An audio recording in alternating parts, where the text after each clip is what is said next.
Boa noite. Boa noite a todos os nossos irmãos do Lar Espírita Luiz Gonzaga.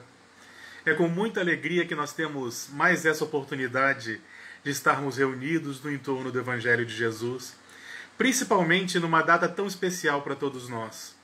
Nós gostaríamos de começar o nosso estudo, como é de praxe. Nós gostaríamos de começar lendo uma mensagem que nós abriremos ao acaso do livro Caminho, Verdade e Vida, obra psicografada por Francisco Cândido Xavier, pelo Espírito Emmanuel. Capítulo 68. Além túmulo. E se não há ressurreição de mortos, também o Cristo não ressuscitou. Paulo, primeira epístola aos Coríntios, capítulo 15, versículo 13. Teólogos eminentes, tentando harmonizar interesses temporais e espirituais, obscureceram o problema da morte, impondo sombrias perspectivas à simples solução que lhe é própria.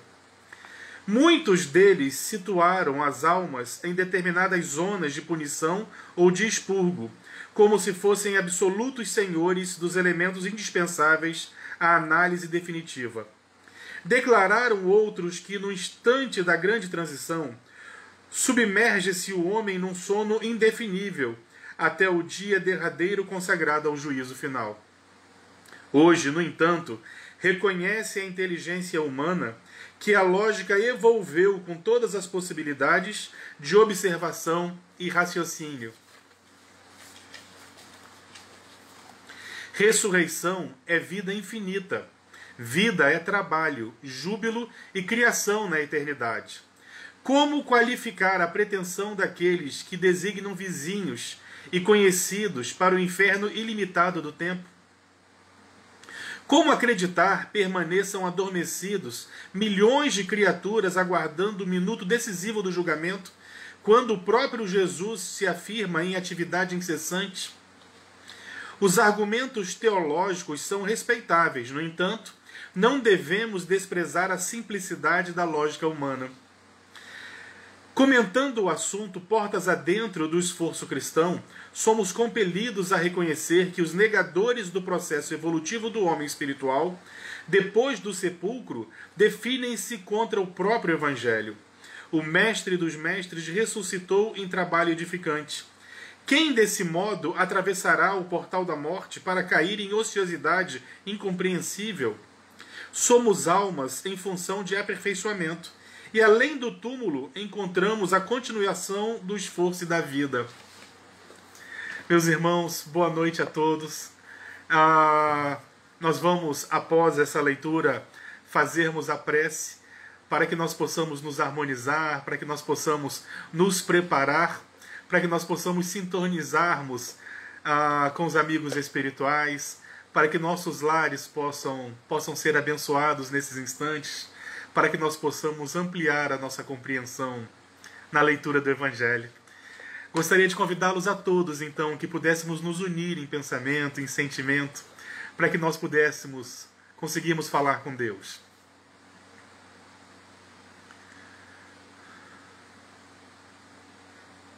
Senhor Deus Pai, Pai de infinito amor e de infinita misericórdia, aqui nos recolhemos todos em prece, Senhor, criaturas ante o Criador, para lhe agradecer as oportunidades e as bênçãos da vida. Te agradecemos por Jesus, nosso modelo e guia, nosso divino mestre, amado Rabi da Galileia, Jesus. Te buscamos em prece, Senhor, para que Tu possas abençoar nossos lares, para que Tu possas iluminar nossos pensamentos, Senhor. Divino guia de toda a humanidade, queremos Te agradecer por tudo aquilo que não nos faltou. Te agradecemos pela saúde, Senhor, pelas oportunidades, pelo alimento, pelo pão nosso de cada dia, pelo teto que nos abriga, pelas roupas que vestimos, por nossas famílias, pela oportunidade da reencarnação nesse mundo maravilhoso de provas e expiações. Te agradecemos por tudo, Jesus. E eternos pedintes que somos da Tua misericórdia, gostaríamos de Te pedir ainda mais. Sê conosco nesses instantes de estudo. Que os nossos amigos espirituais possam nos inspirar no bem, possam iluminar nossos corações, para que nós possamos ir lentamente, modificando nossas atitudes, matando o homem velho, para fazer ressurgir em nós a figura do homem novo, renovado na tua mensagem, Senhor. E primeiramente em nome de Deus, nosso Pai, em teu nome, Jesus, e de todos os nossos amigos espirituais que já sentimos aqui presentes, nós possamos iniciar o estudo dessa noite, repletados de gratidão, Senhor. E assim, meus irmãos, começamos o nosso estudo agradecendo a oportunidade de estarmos reunidos nesse dia tão especial.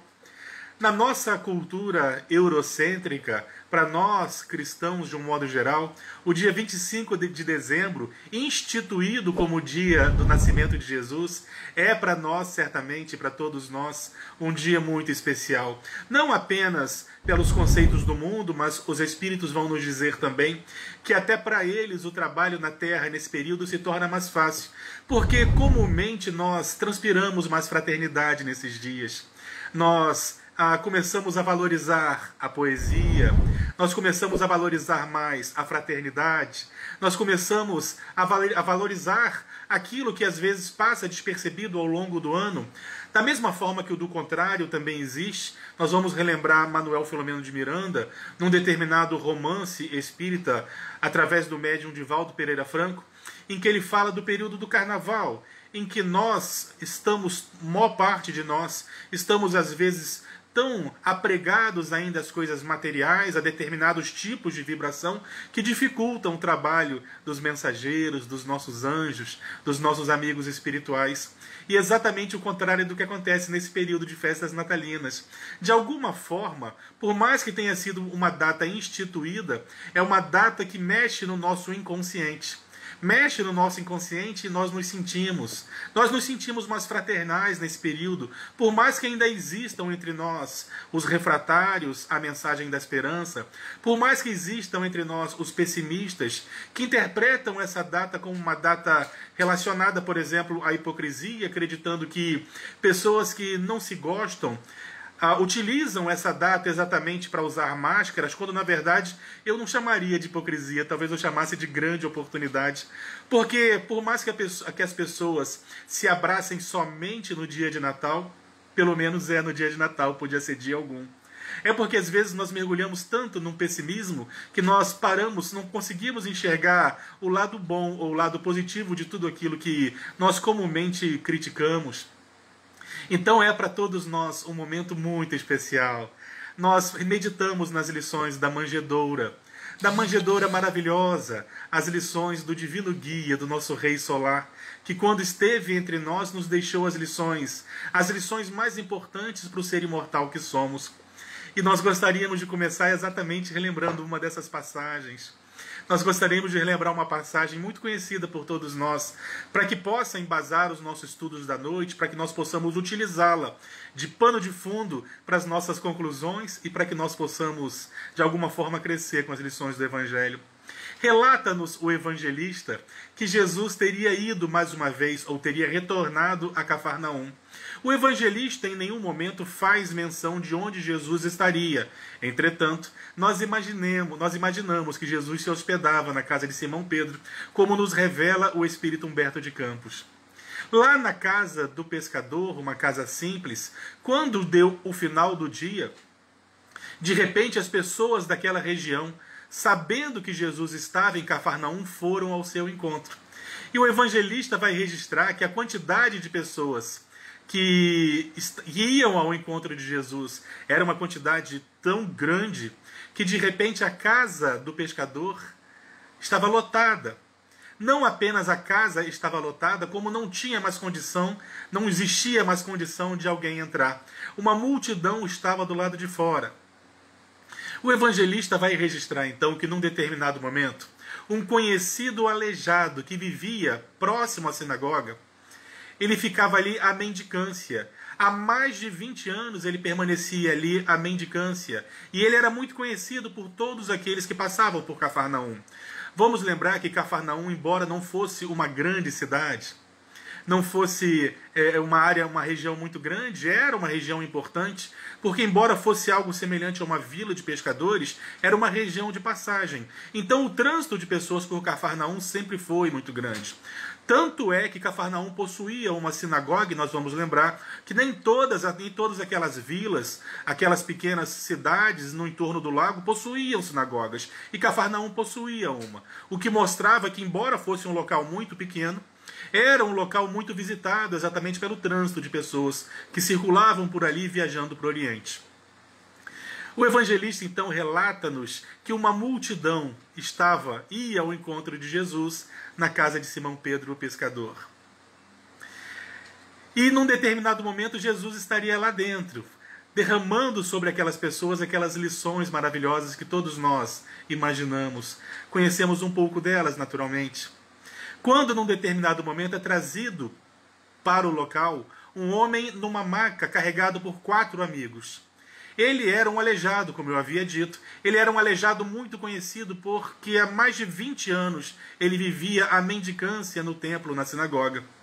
Só que aquelas pessoas que estavam no entorno da casa estavam tão ansiosas, tão ávidas por escutar, por ver a figura de Jesus, por escutar as suas mensagens, que não abriram passagem para que o aleijado passasse. E nós, naturalmente, não julgamos, porque talvez na nossa ansiedade de encontrarmos em Jesus um divisor de águas, talvez nós também não saíssemos da frente. Quem vai poder julgar sinceramente aquelas pessoas? Aqueles homens, então, eles tentam furar o bloqueio da multidão e não conseguem, têm uma ideia brilhante. Eles vão até os fundos da casa, erguem o homem na maca, afastam as telhas, segundo o evangelista. Eles afastam as telhas e içam pelo telhado o pobre aleijado. E de repente, aquele homem, quando ele abre os seus olhos e acorda do transe, ele estava na frente de Jesus. Ele estaria lá dentro do casebre. Uma multidão ouvia a pregação, uma multidão ouvia o que Jesus falava. E de repente, aquele homem estava ali, próximo a Jesus, realizando a sua vontade, realizando o seu sonho, porque via também na figura de Jesus uma grande oportunidade. Jesus, talvez motivado por todo aquele esforço, ele se aproxima daquele homem e diz assim: homem, os teus pecados estão perdoados. Acontece que existiam entre aqueles personagens que estavam ali ouvindo a mensagem de Jesus, existiam ali a figura de alguns publicanos, existiam ali alguns fariseus, existiam pessoas que se incomodaram quando Jesus teria dito os seus pecados estão perdoados. E começaram a cochichar entre eles algo do tipo: quem ele pensa que é para perdoar os pecados? Porque era sabido que só Deus possuía esse poder. Quem era ele? Será que ele estaria se comparando a Deus?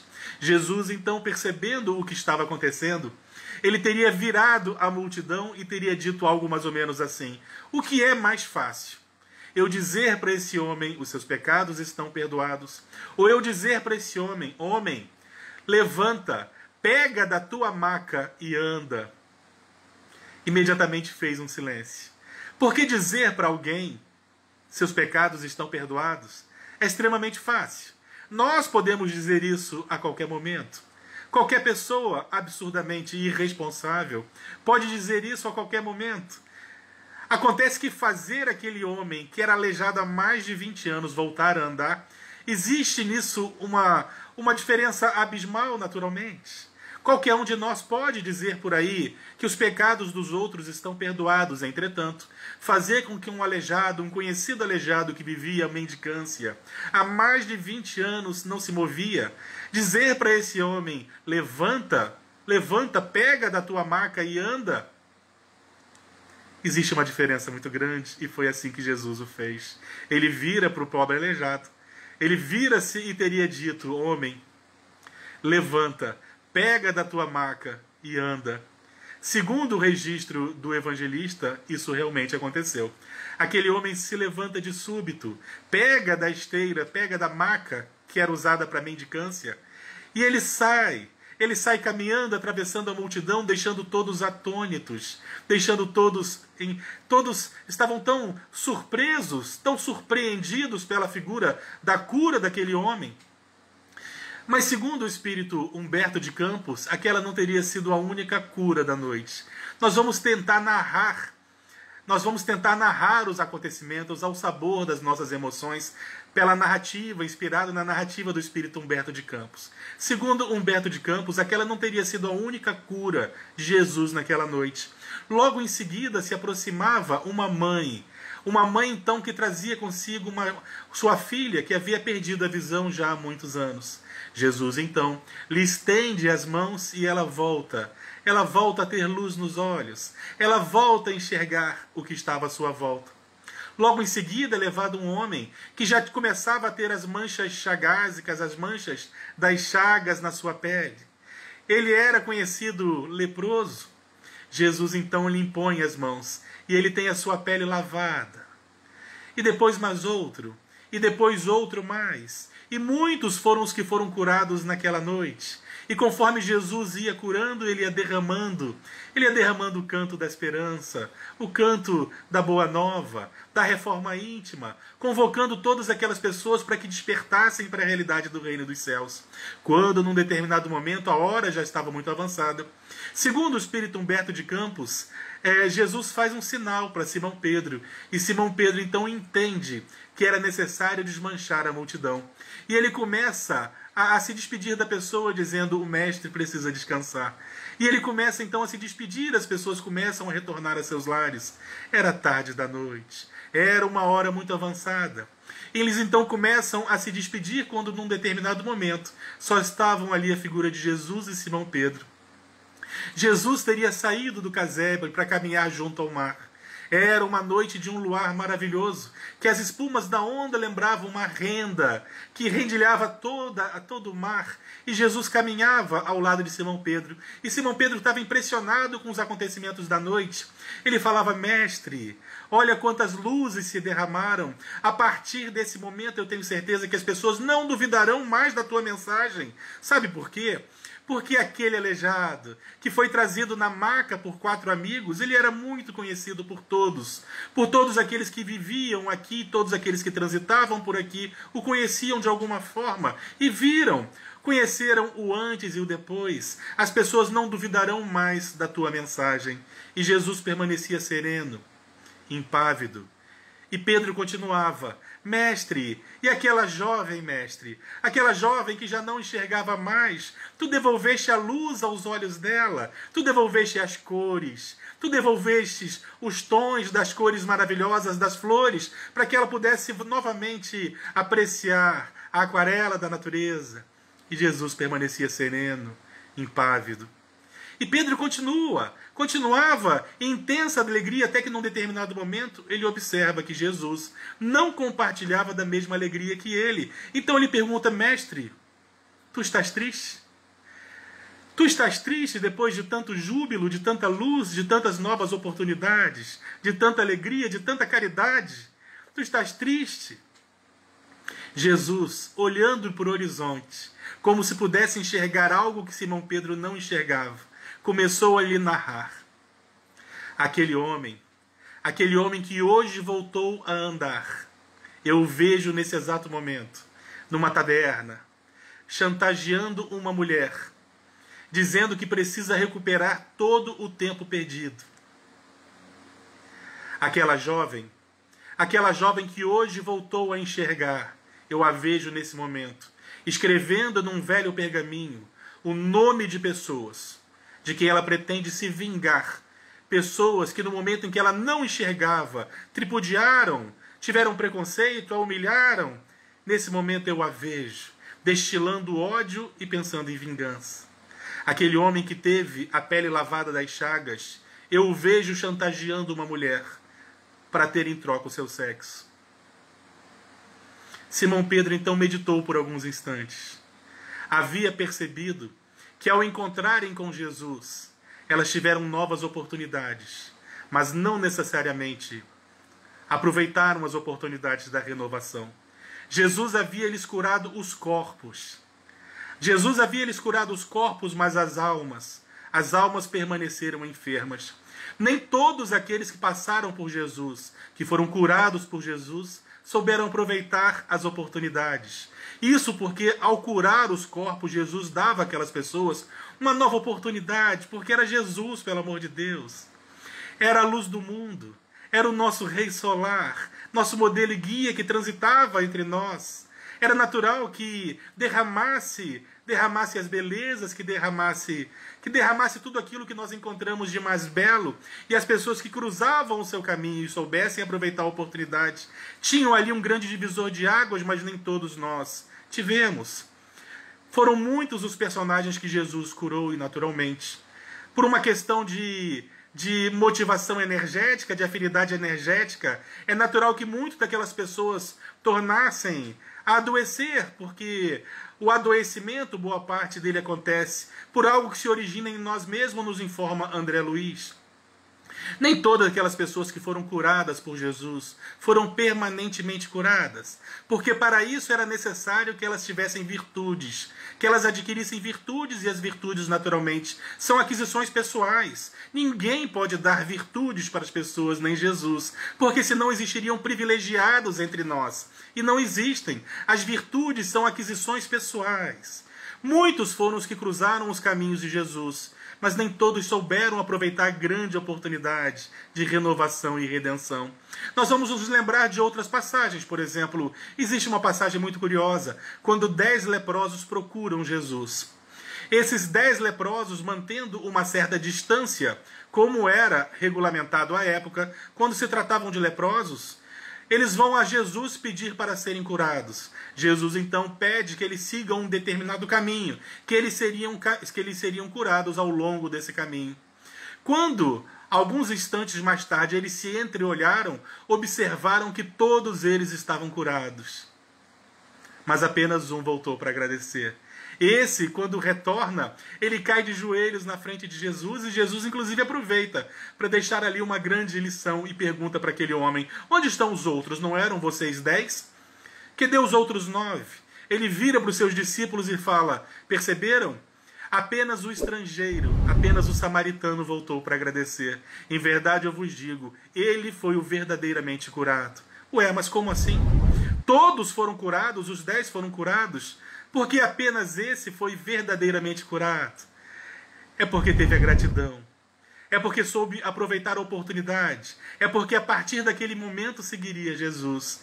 Nós vamos ter uma outra lição. Dessa vez relatada por 3 evangelhos de forma um pouco diferente. Nós vamos lembrar de Jesus em Jericó. Quando Jesus vai a Jericó, logo às portas de Jericó, nós temos lá um personagem que todos nós conhecemos, a figura de Bartimeu. Bartimeu era um cego. E a única coisa que ele possuía era uma capa, que ele estendia no chão, exatamente para ficar à mendicância. Conforme nós sabemos, por onde Jesus passava era natural que uma multidão o acompanhasse. Em outros momentos, uma multidão o aguardava onde quer que ele fosse. E é natural nós imaginarmos isso, porque não seria diferente para nós nos dias de hoje. Muitos de nós iríamos ao seu encontro apenas por curiosidade, não importa.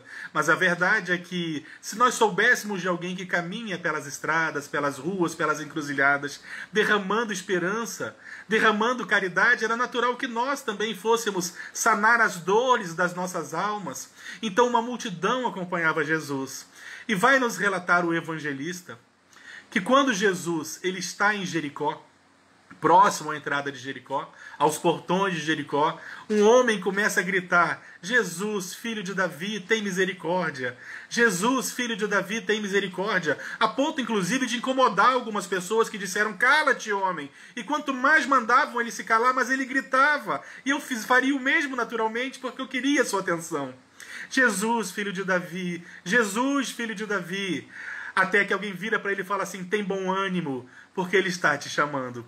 Ele imediatamente, quando ouve que Jesus lhe está chamando, ele abandona tudo que ele possuía, a sua capa, e vai ao encontro de Jesus, atravessando a multidão, naturalmente que auxiliado, visto que era cego. Quando ele chega na frente de Jesus, Jesus lhe pergunta: o que queres de mim? O que queres que eu faça? O que é uma pergunta no mínimo estranha, porque se aquele homem era cego, o que mais ele poderia pedir de verdadeiramente valor? Ele não poderia pedir, por exemplo, riquezas, porque tomariam dele. O que ele poderia pedir? Um casamento? Naturalmente, pela lógica, a única coisa que ele podia pedir que verdadeiramente teria valor naquele momento era voltar a enxergar. E é o que ele faz, ele pede: Senhor, eu quero voltar a ver. Jesus então lhe impõe as mãos e ele volta a enxergar. Essa passagem seria semelhante a todas as outras se não fosse por um detalhe que os 3 evangelistas registraram. Bartimeu, tão logo ele é curado por Jesus, ele volta-se e passa a seguir Jesus. Nem todas aquelas pessoas que cruzaram os caminhos com Jesus aproveitaram a oportunidade e se tornaram prosélitos. Aproveitaram a oportunidade para encontrar em Jesus a figura de um mestre, de um Messias, de alguém que guiaria suas almas no caminho do porto seguro. Muitos aproveitaram a oportunidade de ter em Jesus a oportunidade da cura e receberam naturalmente porque era Jesus quem estava ali. Mas bem poucos aproveitaram verdadeiramente aquela oportunidade para mudar as suas vidas. Diversos momentos nós cruzamos com Jesus. Diversos momentos. Talvez não naquele momento específico em Jerusalém, mas em diversos momentos nós tivemos oportunidade de termos contato com a sua mensagem. Em toda a historiografia planetária, ao longo de toda a historiografia planetária, em todos os locais, a sua mensagem foi disseminada nas diversas culturas. Mas muitas das vezes a sua mensagem, nós ainda tínhamos um coração extremamente refratário a essa mensagem maravilhosa. Semelhante à parábola do semeador. Por mais que nós tivéssemos tido centenas, milhares de oportunidades ao longo da nossa oportunidade planetária, boa parte das vezes que a mensagem chegou ao nosso encontro, nós não nos encontrávamos prontos, maduros o suficiente. E aquela semente que ele derramou para toda a humanidade, ao chegar ao solo dos nossos corações, era ainda um solo arenoso, um solo desértico, refratário a qualquer possibilidade de vida. Mais adiante, outra oportunidade nos foi dada. Agora, nós já tínhamos o solo um pouco modificado, mas ainda, por mais que a sua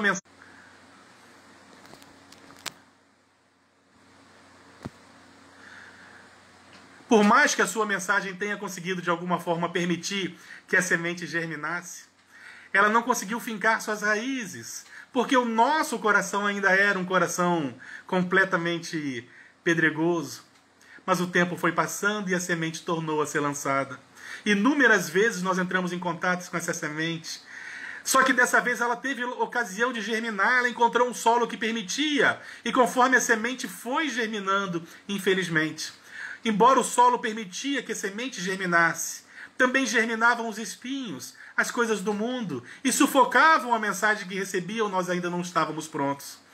Até que num determinado momento aquela semente lograria crescer verdadeiramente, transformar-se numa árvore frondosa, florir, frutificar e oferecer sombra, cumprir o seu papel social. É o momento em que nós estaremos prontos para a mensagem. Hoje nós já começamos a engatinhar nesse entendimento.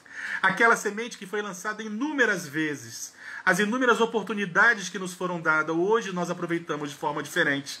A grande prova disso é o fato de estarmos aqui nesse momento, falando de Jesus, compreendendo essa mensagem maravilhosa. E como nós falamos no início dos nossos estudos sobre o seu nascimento, por mais que a data de hoje tenha sido uma data instituída, por mais que nós saibamos que Jesus não nasceu no dia 25 de dezembro, é importante que ele nasça em algum momento em nossos corações. E um momento que nós começamos a permitir que essas mensagens floresçam dentro de nós é o momento do seu nascimento para nós. O Natal de Jesus é único para cada um de nós. Existirão entre nós, inclusive, aqueles para quem Jesus nem nasceu ainda. E nós respeitamos porque cada um tem seu tempo, naturalmente, que nós não somos feitos em série. Cada um tem o seu tempo certo. E a nossa tarefa é a tarefa da compreensão, é a tarefa do amor, é a tarefa da caridade, quando num determinado momento Um grupo de pessoas se aproxima de Jesus. Naturalmente que não queriam dele algum tipo de aconselhamento espiritual. Queriam dele apenas que ele titubeasse, que ele fosse flagrado falando algo em desarmonia com a lei. Perguntaram para ele assim: mestre, qual é o maior mandamento da lei? Jesus, ele teria respondido usando dois mandamentos diferentes. Quando nós pegamos as páginas do Antigo Testamento, nós sabemos que são 613 mandamentos que existem. Podem contar. Se nós pegarmos todos os mandamentos nos diversos livros do Antigo Testamento, são 613 mandamentos. E aqui vai uma curiosidade. 400 deles dizendo o que você não pode fazer. E cerca de 200 dizendo o que você deve fazer. Jesus então elege 2 mandamentos. Ele começa dizendo algo mais ou menos assim: amarás a Deus sobre todas as coisas, de todo o teu entendimento, de toda a tua alma, de todo o teu espírito.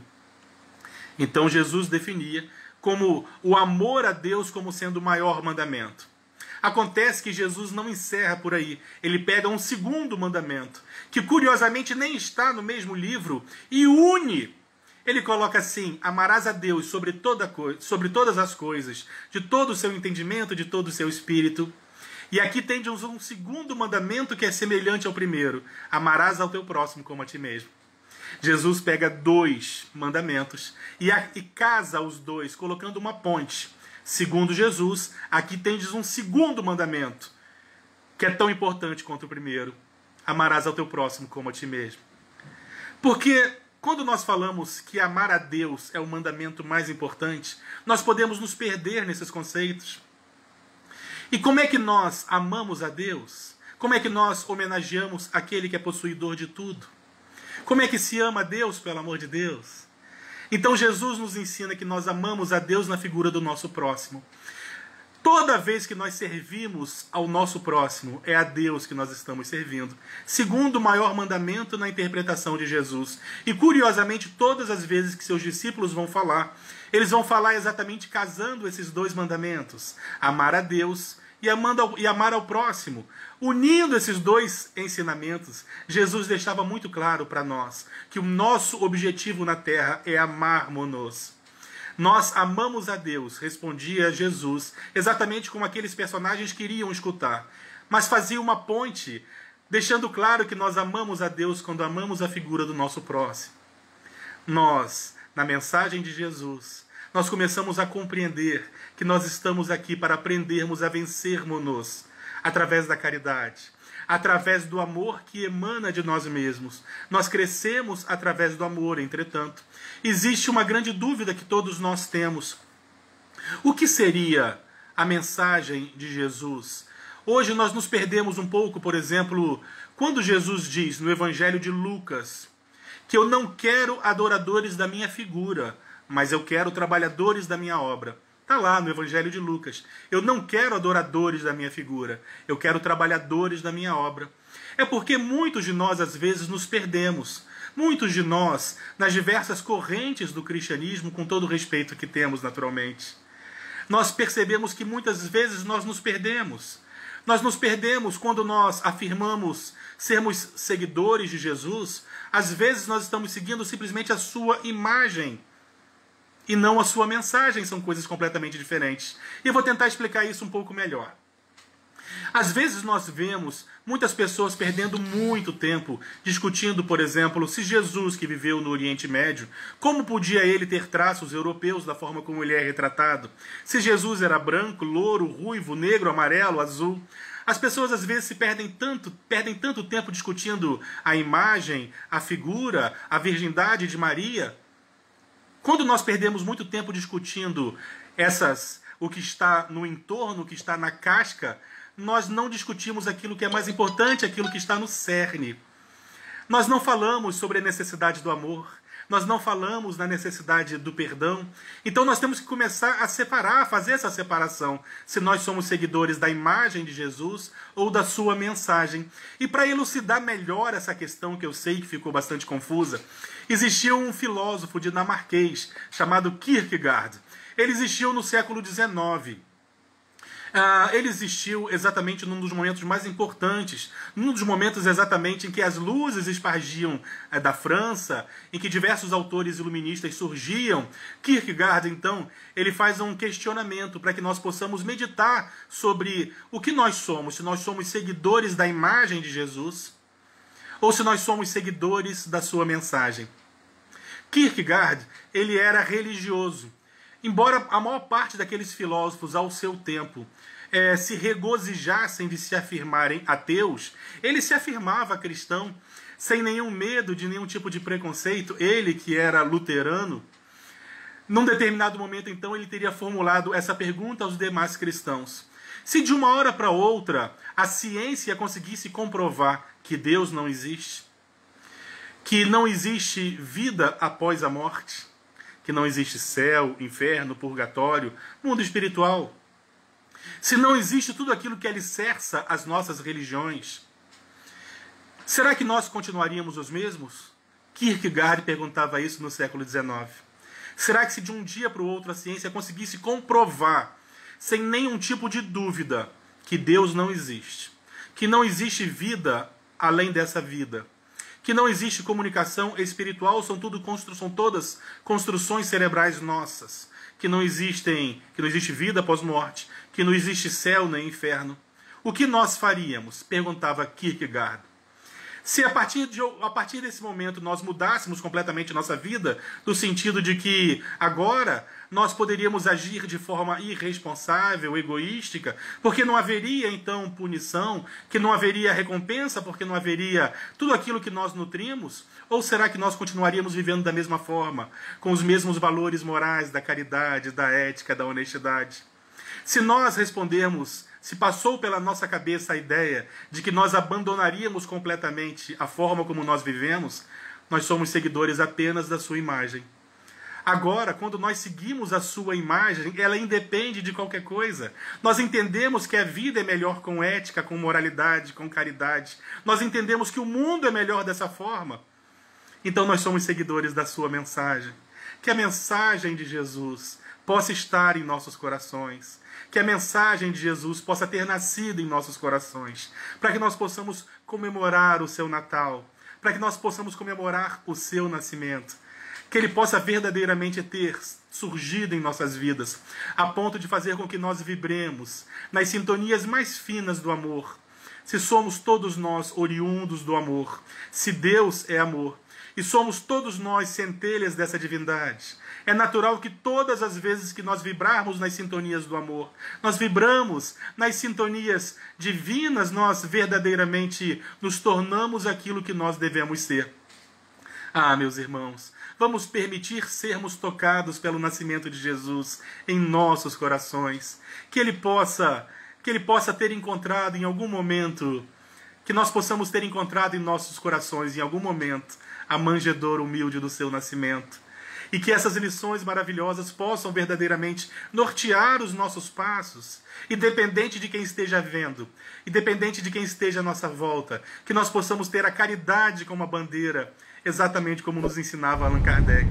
Fora da caridade não há salvação. Salvação do quê, pelo amor de Deus? De nós mesmos. Salvarmos-nos do nosso ego. Salvarmos-nos do nosso egoísmo, de tudo aquilo que nos causa sofrimento, que nos causa rancor, que semeia ainda discórdia pela terra, que nós possamos ser semeadores do amor, da paz, da fraternidade. Lembrando que esses personagens sempre existiram. Em toda a historiografia planetária, a mensagem do amor foi disseminada em todas as regiões. Por mais que sejamos nós frutos hoje de uma cultura eurocêntrica, nós sabemos que a mensagem de Jesus foi disseminada de alguma forma. Nas diversas culturas, nos diversos nomes, não importa. Mas o mais importante é o amor. Meus irmãos, que a paz de Jesus possa estar em nossos corações nessa data tão especial. E que nós possamos orar em gratidão nesses instantes, para agradecermos a oportunidade do estudo. Gostaria de convidá-los a todos, então, que me acompanhassem novamente numa prece. Uma prece muito especial, nesse dia 25 de dezembro, nessa sexta-feira. Um momento que todos nós estamos envoltos nessas luzes maravilhosas que se derramam sobre a terra, segundo nos ensina o Espírito André Luiz. Diversos anjos cantam, a terra é banhada por luzes, exatamente porque instituíram em algum momento o dia 25 de dezembro como o dia do nascimento de Jesus na terra. Não importa se ele nasceu fisicamente ou não nessa data, o que importa é que nós devemos vibrar nessas sintonias e aproveitar a oportunidade. Aproveitemos essa grande oportunidade em que a humanidade verdadeiramente está mais sentida, mais tocada, mais propensa a falarmos de fraternidade, de harmonia, de falarmos em valores familiares, respeitando naturalmente a diversidade de famílias que existem. Meus irmãos, vamos orar em gratidão.